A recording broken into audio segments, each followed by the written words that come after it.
All right. Thank you, band. That was awesome. This blessing will simply sit itself beside you among the shards and gently turn your face toward the direction from which the light will come, gathering itself about you as the world begins again. Good morning, Spirit Garage. Good morning. This morning we finish up chapter 13 of the Gospel of Mark. Last week we looked at the first part of it, and Pastor Holly helped us pay attention to the fact that in the story in this chapter, there are different audiences. And depending on which audience we are part of, the message of the gospel comes to us differently. And as we notice those different audiences, I know I'm echoing. I can't control it, so I think that's better now. I think it's not echoing as much. Anyhow, as we notice the different audiences at the beginning of chapter 13, we also considered endings and beginnings and how difficult and painful endings and beginnings can be, because labor pains are no joke. They take over and they just run the show. And in the labor of endings and beginnings, our attention really is singularly focused. That is the only thing that we're focused on. And so here at the end of chapter 13, there's some guidance about where we focus our attention in this bigger world of the labor pains of the endings and beginnings. So in short, this part of chapter 13 reminds us, have hope and endure to the end, because chaos does not have the last word. There is waiting in the meantime, but chaos is not the final word. And I wanted to say, I feel like I preached a different sermon that was about waiting not very long ago, so I don't know, maybe God is trying to tell me something. But there is waiting in this, even though chaos is not the end. In this reading, Jesus reminds us that words of life are the words that last. That is what is lasting. And so we can remember some of those words of life that maybe come to us.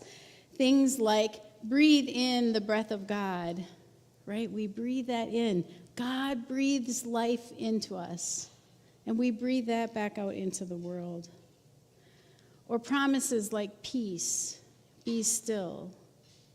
That comes to us again and again through our scriptures.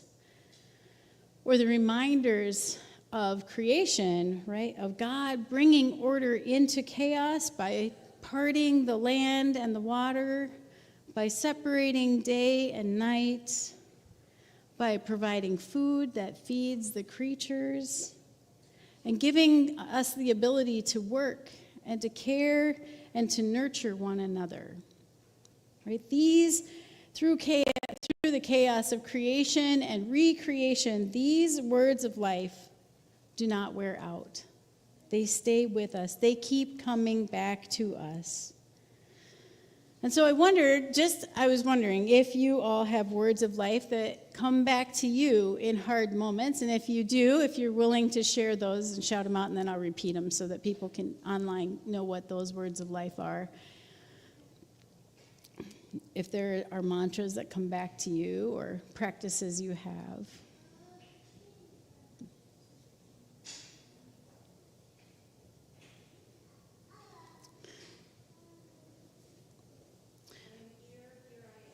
I am here, here I am.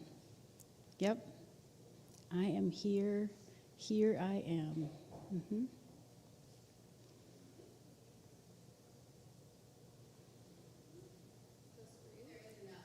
There is enough. There is enough. Yep. And Rachel said, just breathe.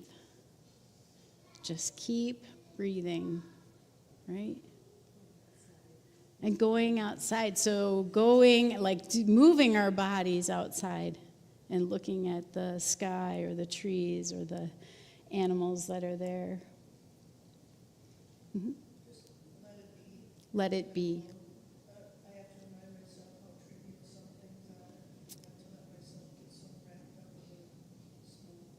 So some things are trivial, and that let it be can help us remember. I don't need to get wrapped up in all of that. Yeah. Yeah. Let go and let God. Yep. Right? That's the perspective. Hold on, I'm not in control of everything. I don't need to be, right? I can be me and be here. I think that was one of them.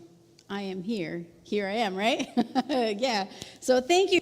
Thank you for sharing those words, because maybe this week your words of life will come back to someone else and help them in their hard moments in these days that we're in.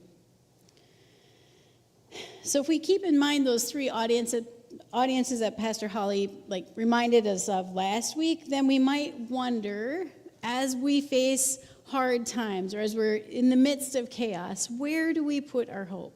And so I thought, let's just think about it again for a moment, because it is weird to think about something we read being written for multiple audiences and many layers. So for the disciples who are in the story that is being told, they were at the beginning of a painful time when Jesus would be killed, and they would go through the labor pains to discern what their next best faithful steps would be.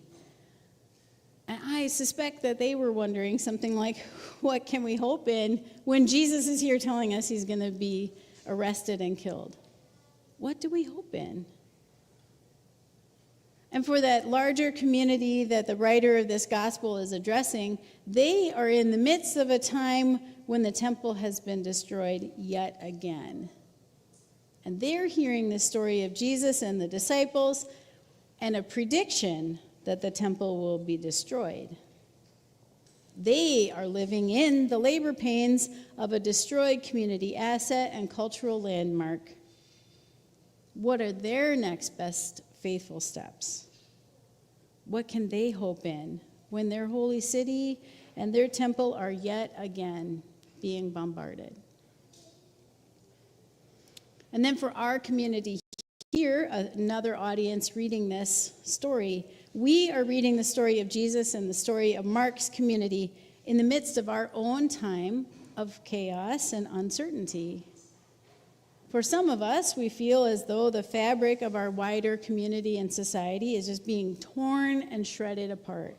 And we're not sure what our next best faithful steps will be. What can we hope in when so many of our elected leaders and neighbors are not listening to what we who are women or who are trans or who are immigrant, what we are saying we need? That's the question before us. What can we hope in? Today's Bible lesson in Mark 13, the writer is quoting from Daniel, which is another book in the Bible that tells this calamity of the temple being destroyed. And it actually, in Daniel, the temple is destroyed twice. The first, chapters 1 through 6, talks about when Babylon destroys the temple. And then chapters 7 through 12 talk about when Greece destroys the temple. And then here in Mark 13, it describes when Rome destroys the temple. Where do we place our hope when our cultural institutions are crumbling before us? This little bit of Mark suggests that we can place our hope in the same vision that Mark's community hoped in, and that actually the people 200 years before Mark's community hoped in, and that is the Son of Humanity coming in the clouds, calling together those who are scattered far and wide, promising hope out of despair. Chaos is not the last word. Sometimes to our ears, these words might sound kind of weird, right? The Son of Humanity coming in the clouds. And do we know what that looks like? No, we have no idea. We can maybe imagine it, but we don't really know. And did the Son of Humanity come in the clouds during Daniel's tragedy when the temple was destroyed? There's no evidence of that, right? Did the Son of Humanity come in the clouds for Mark's community? We don't know that that happened, right? Because it says, like, everybody will know. There will be no doubt. So does that mean that Daniel and Mark and Jesus are wrong? Also, no, right? So we don't know the exact details. It doesn't mean they're wrong because they're saying, hold on to hope. Hold on to it, grasp it. God is not finished. Even when the temple is desecrated or destroyed, God isn't finished. Even when it looks like our democracy is going to be changed to a point we don't recognize it, God is not finished. God brings hope out of despair. Chaos is not the last word. So this story in Mark 13 and Daniel and the Revelation, those are examples of apocalyptic literature in the Bible that means a revealing. That's what apocalypse means. So it is revealing something. And these apocalyptic writings are messages of hope. Often they're sort of coded because they're written in dangerous times. And so we have to pay attention to what those writers meant. So sometimes you can't just read it and be like, oh, I get that, no problem, right? Because it's coded. But they are written in order to shock us and to wake us up out of our complacency and to recognize that our hope is not in earthly things. Our hope is not in institutions or buildings or places. Our hope is otherworldly. It's outside us.